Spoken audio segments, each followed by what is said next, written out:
श्री शंकर गीता अध्याय 15वा.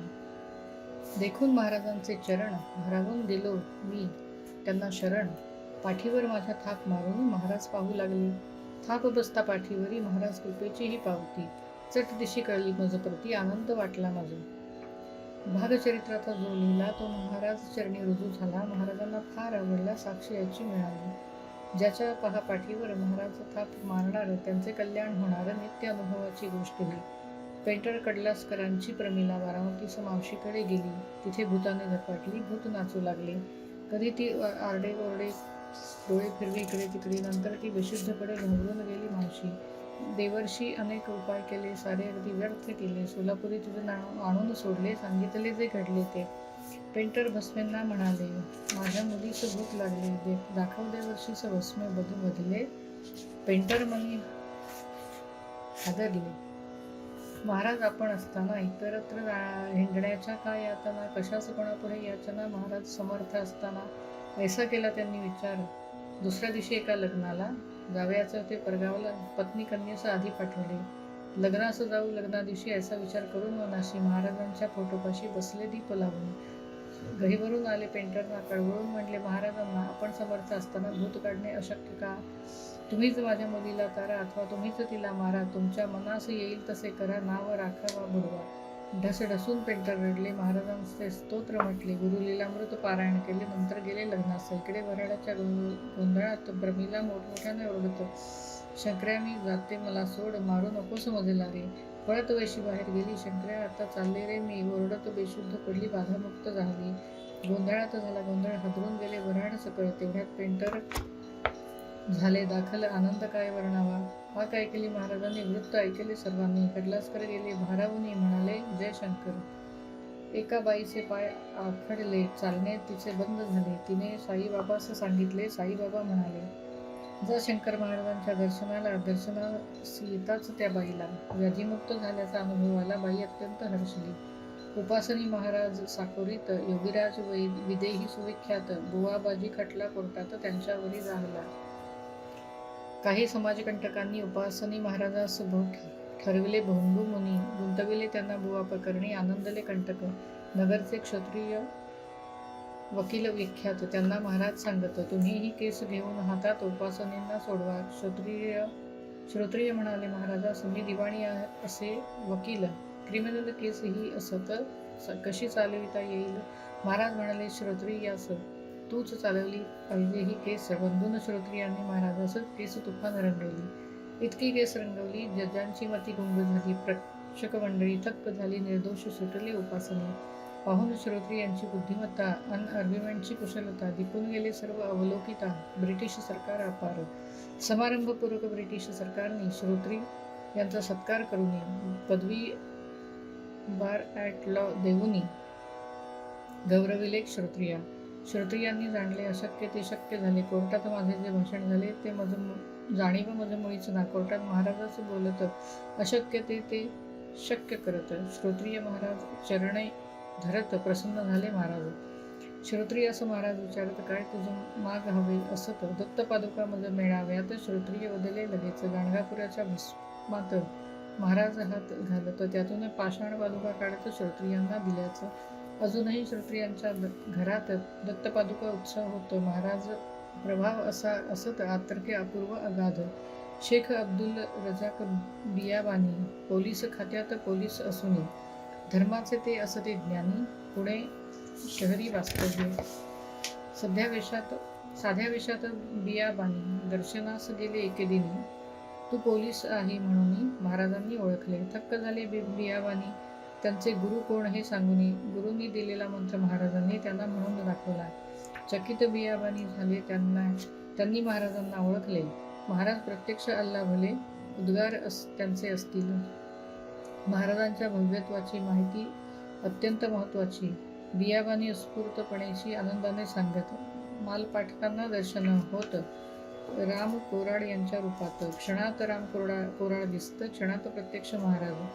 नाना सोनटक्के यांच्या घरात महाराज एकदा बसले असत. एक दाढीवाला संन्यासी येत महाराजांच्या समोर उभातो. सोनटक्क्यांना तो विचारत, महाराज कुठे आहेत? सोनटक्के तर चकित होत पाहून कसा विचारतो. संन्यासी तो निघून जात. महाराज सोनटक्क्यांना म्हणतो, आत्ताच दर्शन द्यावयाचे नसत संन्याशाला पाहाया. सोनटक्क्यांना महाराज दिसत न दिसत संन्याशा जरी ते असत. एकाच वेळी या घटना घडत एकमेकांविरुद्ध. महाराज गेले काशीत. ब्राह्मण महाराजास अवलोकित. ब्राह्मणांच्या मनात खळबळ उडत. असले कसले महाराज. वैदिक पट्टीचे ब्राह्मण महाराजांनी तिकडे गेले मिळून. महाराजांस सांगती, ठासून काही करत ना तुम्ही. नाही वैदिक आचार, नाही वैदिक विचार. वेदाचे महत्व अपार, तुम्हा ठाऊक मुळीना. महाराज शांत ऐकून घेतो. तेथेच एक मुलगी खेळत. सागरकोटे हाती झुलत. तिला महाराज पुकारित. त्या मुलीस म्हणाले, महाराज हे भटुकडे जमले इथे आज. वेदांचे ज्ञान त्यांना पाज. सांग वेद समजावली. मुलगी अशी बोलत होती जणू प्रकटला बृहस्पती. जिभेवर नाचे सरस्वती. व्यासच जणू बोलत. व्याख्यान तिचे ऐकून वैदिक सगळे गेले थिजून. महाराजांचे चरण धरून शरण गेले तत्काळ. अकलूज शुगर फॅक्टरीत दरवर्षी बॉयलर बिघडत. जर्मन कंपनीचा मनुष्य येत. नीट करून जात असे. 5-6 दिवसात काम तो पूर्ण करत. रोजचा त्याचा पगार असत 1000 रुपये. इतके खर्च सर्व वेगळे. दरवर्षी असेच चाललेले. महाराजांनी हे पाहिले. निष्कारण हा खर्च का. महाराज म्हणाले, यावर्षी तर नीट करून देतो हा बॉयलर. घण आणून द्या मग सत्वर. महाराज नीट करीत. 3 दिवस रात्री 12 नंतर घणाचे घाव घालून बॉयलर दुरुस्त केला. तेव्हापासून बॉयलर नाही बिघडला. वाघोडला जेव्हा महाराज जात तेव्हा तिथे सुगंध सुटत. वाघोडास जेव्हा सुगंध येत महाराज तेव्हा जात तेथे. महाराज येणे, सुगंध सुटणे यांचा अन्योन्य संबंध असणे लोक ओळखीत पुरतेपणे. महाराज येणे जाणत. धनराजगिरीस पैशाचे कोडे म्हणून आले महाराजांकडे. महाराज पैशाशिवाय घोडे नडे पैसा द्यावं मग लागी. महाराज धनराजास सांगती, पैशानेच समस्या वाढती. नाना प्रश्न पैशानेच उद्भवती. पैसा कारण दुःखाचे. पैशाने सुखशांती समाधान त्यांचे होत असे हवं. पैशाचा नाद दे सोडून धनराज काही करेना. महाराजांनी धनराजास अगदी पुष्कळ दिला त्रास. त्रास सोसूनही पैशाची आस त्याची कमी न जाहली. महाराज गेले त्याच्या घरी. बेफाम पडले आजारी. बेडके पडती जमिनीवरी. साठवून ठेवण्या सांगितले. धनराजांनी मोठे घमेले. महाराजांच्या बेडक्यास ठेवले. महाराज घमेले बेडक्यांनी भरले. महाराज बेडके ओकत. महाराज म्हणाले धनराजास, थुंकी बेडके पिऊन टाक. धनराजांनी न करता विचार सर्व पिऊन टाकले. धनराजास म्हणाले, महाराज आता होशील तू धनराज. आणि खरोखरच ते बनले धनराज. अपार धन ते मिळाले. काशी क्षेत्रातील एक सावकार महाराजांचा भक्त फार. महाराजांच्या कृपेने सुंदर कन्यारत्न त्याला झाले. कन्यारत्न 7 वर्षाचे झाले. महाराज सावकाराला म्हणाले, मुलगी मज देऊन टाक म्हणजे झाले विवाह लाव माझ्याशी. सावकारही कबूल झाला. महाराज म्हणाले सावकाराला, सांग तशी दौंडी देण्याला. दौंडी पिटविली काशीत. काशी विश्वेश्वराच्या मंदिरात हा विवाह असे होत. प्रचंड जनसमुदाय जमत. जो तो कुजबूज करू लागला. मुलगी 7 वर्षाची छान. नवरा तर हा म्हातारा असून कसे आले हे जमून. हसती सारे म्हणून. लग्न घटिका भरली. महाराजांनी तिचं वंदन केले आणि तिला आई म्हटले. सावकारास सांगू लागली, या मुलीचे वैधव्य टळत. ही पडली राजघराण्यात. धार संस्थांची तीच मागणी येत. राणी झाली संस्थांची. मुलीचे वैधव्य जाणून स्वतः लग्नास उभे राहून तिच्याशी लग्नही न करून वैधव्य मुलीचे टाळले. वैधव्य तिचे टाळून राजाची राणी तिचं बनवून सर्वस्वी केले तिचे कल्याण. लक्षात कुणाच्या येणार. माळीनगरच्या शुगर फॅक्टरीत एकदा महाराज मुद्दाम जात. फॅक्टरीचा बॉयलर पाडत लोक पाहत राहिले. गहिनीनाथांच्या महाराजांनी स्वयंभू पादुका तिथून काढून विधियुक्त त्यांची स्थापना करून फॅक्टरी सुरळीत चालली. नगरला जनार्दन बुवांचे कीर्तन. महाराज श्रोत्यांची दाटी होऊन गोरा कुंभार चालले आख्यान. भलतेच अगदी रंगले. नामदेवाच्या कीर्तनात पांडुरंग स्वतः नाचत. जनार्दन बुवांच्या कीर्तनात महाराज नाचू लागले. वीणा बुवांच्या हातातून महाराजांनी हाती घेऊन गोरा कुंभार आख्यान महाराज सांगू लागले. महाराजांचे कीर्तन इतके रंगले. श्रोते गोरा कुंभार बनले. दुसऱ्या दिवशी महाराजास पूजिले. बसली प्रसाद पंगत. महाराजास लागून ब्राह्मण पलीकडे इतर बसले असून माझा बाब्या कोठे म्हणून मध्येच महाराज ओरडले. बाबूराव रुद्रांना बसवीत पलीकडच्या पंक्तीत महाराज रुद्रांना बोलविता आपल्या पानावर बसवले.